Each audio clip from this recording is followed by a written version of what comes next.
Les élections présidentielles de 2022 arrivent à grands pas. Pour l'instant, place au régional. On va manger de la politique comme s'il en pleuvait. Juste Milieu est là pour décortiquer tout ça avec vous toutes les semaines. Je suis fier de vous annoncer le premier numéro de La Farce Tranquille.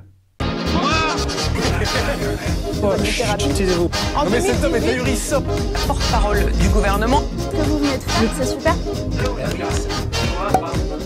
Et oui, vous l'aurez compris, nouvelle émission, nouveau rendez-vous sur la chaîne YouTube Juste Milieu, La Farce Tranquille. Alors qu'est-ce que c'est ? Tous les mercredis à 18 h pétante, je vous résume l'actualité politique de la semaine, les phrases qui font ricaner, les sorties médiatiques, les grandes tendances à l'approche des élections, les décryptages de débats. On va se régaler.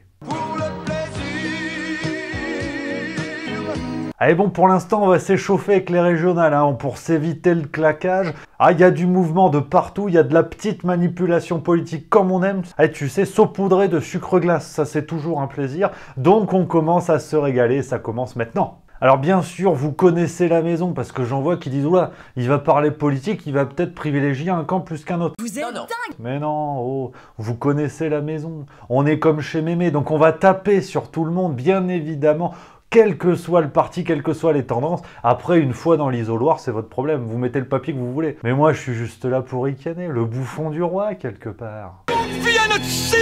Avant d'attaquer sur les grandes largeurs, n'oubliez pas la pétition Juste Milieu pour l'organisation d'un référendum concernant la mise en place du pass sanitaire. C'est en train de nous passer sous le nez à la vitesse d'un retournement de veste d'un candidat Les Républicains. Donc ne loupez pas l'occasion de signer la pétition. Vous êtes déjà plus de 20 000. Faut être 50 000. Donc même si vous l'avez déjà signé, partagez sur les réseaux sociaux, par mail, par la poste. Débrouillez-vous. Le lien est tout en haut de la description. Je compte sur vous. Ensemble, on est plus fort. Et on commence ce premier épisode de La Farce Tranquille avec les grands événements politiques des derniers jours. Et forcément, on y va en douceur avec Valérie Pécresse, qu'on embrasse. Et ouais, le 2 mai sur LCI, Valoche, elle s'en est pris à la gauche. Mais pas une petite piquette, tu sais, une petite pichenette dans le lobe de l'oreille. Non, elle a dit que le vrai danger, c'était la gauche. C'était pas le Rassemblement National. En Ile-de-France, ce n'est pas le Rassemblement National qui est la menace, c'est une alliance de la gauche avec l'extrême gauche, avec des personnes qui ont des sympathies indigénistes, islamo-gauchistes, décroissantes. Qu'est-ce qu'elle a pas dit là, Valoche, Tout le monde lui est tombé dessus comme un camion de déménagement mal rangé. C'est le bordel. Parce que c'est vrai que Valoche, elle est candidate au régional en Ile-de-France. Et je peux te dire que les régionales en Ile-de-France, on n'a pas fini de ricaner. Bayou pour les écolos, Laurent Saint-Martin pour La République En Marche, Audrey Pulvar soutenue par le PS, là j'ai pas compris, Clémentine Autain pour la France Insoumise et Valérie Pécresse pour les Républicains. On a aussi Jordan Bardella pour le RN. Ouais. Si tu veux, à ce niveau-là, c'est plus une élection, c'est un casting pour la prochaine émission de télé-réalité sur W9. Allô? Non mais allô quoi. Le débat pour l'Île-de-France, moi je te le dis, je vais le mater. Slibar popcorn charentaise, on va vraiment se mettre à l'aise parce que là, ça va envoyer de la punchline de partout avec ces oiseaux-là. Et donc forcément, pour revenir à la déclaration de Valoche, t'imagines bien que ça a réagi. Et en première ligne, on a eu Clémentine Autain pour la France Insoumise. Et Clémentine, elle fait jamais dans la finesse. Non, clairement pas. Mais vous racontez n'importe quoi. Elle nous a dit, sur Twitter, elle a dit « On connaît ce refrain, malheureusement. Plutôt Hitler que le Front Populaire. » Ouais, si, non, et ça n'a même pas commencé, la campagne. Si, on est bien là. Toujours le refrain, effectivement, de comparer le Rassemblement National à Hitler. Je préfère vous le dire tout de suite, ça on va l'entendre très souvent dans La Farce Tranquille. Ça va revenir, mais je manquerai pas de vous le signaler, la petite comparaison, le moment moustache. Et je préfère vous le dire tout de suite, dès qu'il y a une comparaison RN-Hitler, ou nazi plus largement, on parlera de moment moustache, c'est normal, on instaure la tradition. Et on enchaîne avec un beau mouvement cette semaine, celui de Jean-Luc Mélenchon, qui a retrouvé des gens qu'il avait un petit peu oubliés. Les ouvriers, les ouvriers. Pourtant, la gauche, normalement, les ouvriers, le 1er mai, forcément, il s'est retrouvé devant les ouvriers qui étaient là pour manifester, pour dire, on commence à en avoir plein la caisse à outils. Et donc, Méluche, il était là. Et il a dit, les gars, je suis de gauche, donc quelque part, je suis avec vous. Alors, je vous souhaite que le 1er mai 2022, je puisse revenir vous voir comme président de la République. Bon, alors c'est vrai que c'est chiant parce que ces derniers mois, Jean-Luc, il était plutôt anti-racisme, lutte contre le patriarcat blanc et compagnie, tu vois. Et tu te dis, bon, Jean-Luc, des blancs, il y en a dans les ouvriers, il y en a, et ils gèrent pas le monde, eux. Ils sont pauvres, mais ils sont blancs, tu sais. Donc comme quoi, tous les débats se croisent et ne se valent pas. Mais bon, après Jean-Luc, il était là, ça commence à parler élection, il faut aller voir l'électorat, c'est normal. Que font les autres ?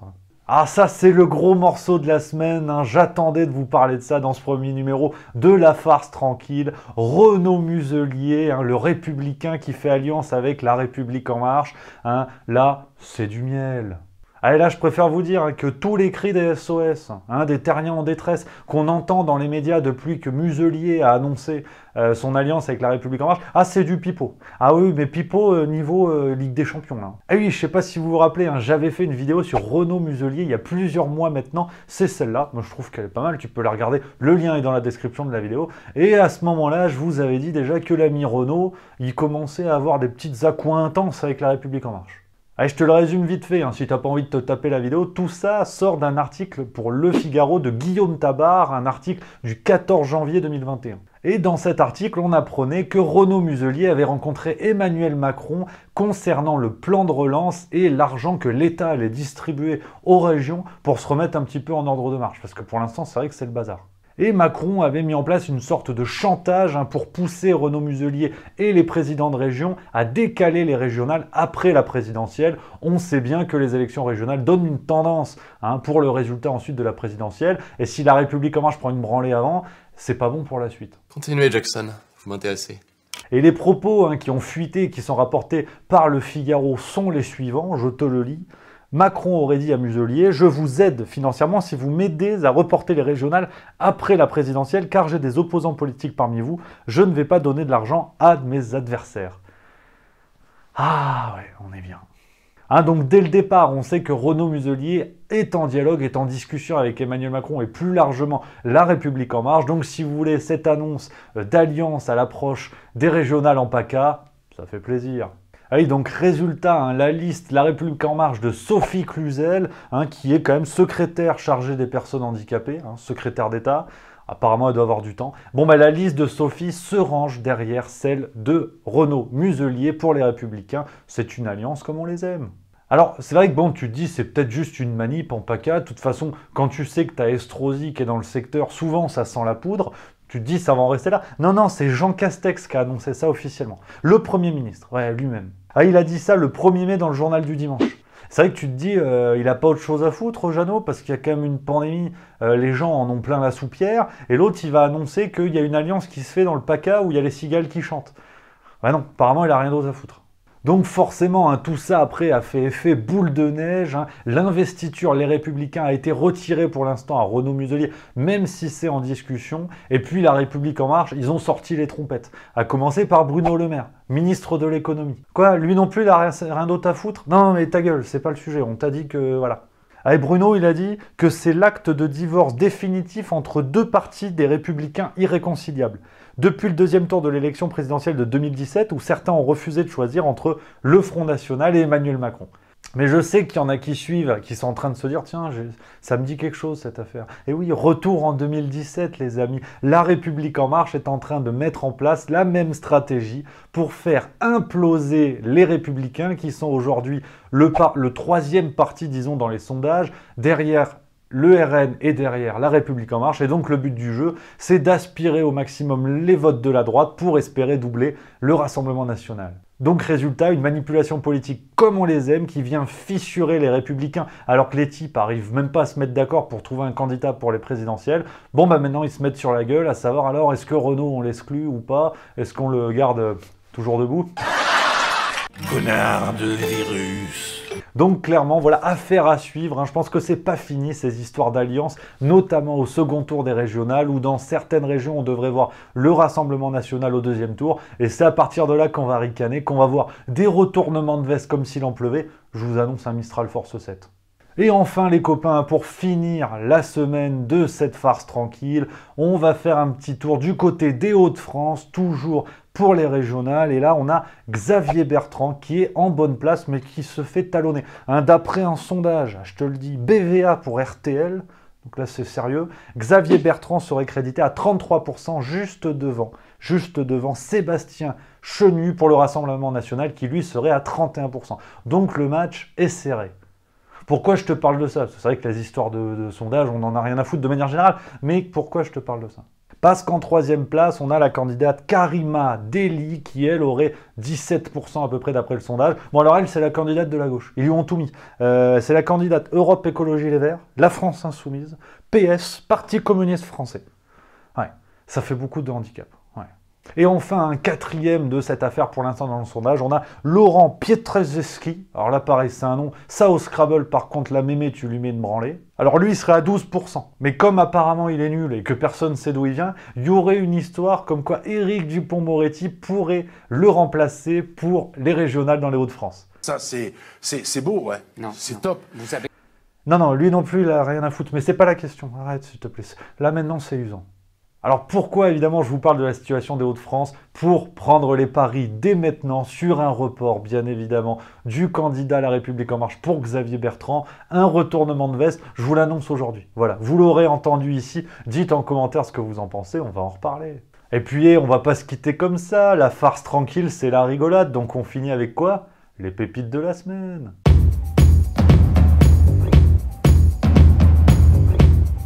Ah, pêle-mêle, hein, les petits trucs rigolos, parce qu'on se fait plaisir, ici on est bien, on est tranquille. On a eu le 26 avril sur BFM TV. Ah, et le député La République En Marche, Julien Borozic. Pareil, il y a un nom, il y a un W, un C, un Z, on ne sait pas comment ça fonctionne.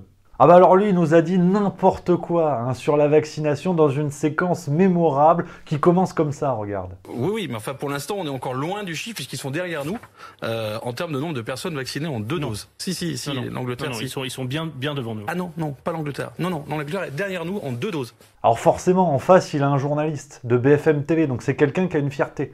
Qui en a peut-être même un petit peu trop. Donc quand tu commences à dire tes chiffres c'est de la merde, bah là le mec il a checké ça en direct, il a vérifié tout de suite sur le plateau. Résultat, une séquence en or où un député La République En Marche prend une branlée mémorable devant un journaliste qui lui dit « Vous êtes un guignol ». On évoquait il y a quelques instants les chiffres de vaccination en France. Donc on est à un peu plus de 14 millions de premières doses en France, 5 500 000 deuxième doses. Je viens de chercher les chiffres au Royaume-Uni. Donc, qui ont été mis à jour il y a exactement 1 h et 26 minutes. 33 752 000 premières doses, 12 897 000 secondes doses. C'est-à-dire que en seconde dose, ils sont quasiment à 1 million près au niveau où nous sommes en première dose. En fait, vous avez contesté les chiffres que je donnais, donc laissez-moi finir. C'est un fait. Calmez-vous quand même. Ouais, puis deuxième petite pépite, c'est Marlène Schiappa, l'inévitable, le 2 mai sur France Info. Elle nous a dit quoi? Le chaos, c'est le fonds de commerce du RN, ne nous y trompons pas. Elle a continué à parler de simili-putsch par rapport à l'affaire de la tribune des généraux. J'ai fait une vidéo, tu peux la regarder, moi je l'aime bien, le lien est dans la description. Simili-putsch, tu vois, alors maintenant, avant c'était putsch, maintenant c'est simili. Ah, c'est comme les canapés en cuir, faut pas se tromper. Si ça sent la vache, c'est du cuir. Si ça sent pas la vache, c'est du simili-cuir. Là, c'est pareil. Si ça sent la poudre, c'est un putsch. Si ça sent pas trop la poudre, c'est un simili-putsch. Comme ça que tu te repères. Puis si ça sent bon le cocktail, c'est un push coco. Mais tu vas la fermer, ta gueule! Ouais, et enfin, Marlène, elle nous a dit que quasiment à coup sûr, Marine Le Pen serait l'adversaire d'Emmanuel Macron au second tour des présidentielles. Ouais. À aucun moment, les gars se posent la question de savoir si Emmanuel Macron sera au deuxième tour. Non, ça n'a pas l'air de les faire gamberger. Non. Donc voilà les copains pour ce premier numéro de La Farce Tranquille. J'espère que ça vous a plu. Dites-moi en commentaire ce que vous pensez de cette nouvelle émission. Le rendez-vous est pris, vous le savez. On se retrouve mercredi prochain à 18 h. Sur la miniature, je mets le numéro 1, 2, 3, 4, 5, 6, 7. Comme ça, vous ne pouvez pas vous perdre. Vous regardez ça, on ricane. Donc j'attends vraiment vos retours. J'espère que ça vous plaît. En attendant, vous pouvez découvrir les autres... vidéos juste au milieu. Je trouve qu'elles sont bien. Moi, on n'est pas bégueule. Sinon, vous pouvez vous abonner. Ça, c'est bien. Ça, c'est très bien. Et puis moi, je vous salue. Vive la rigolade et vive la France.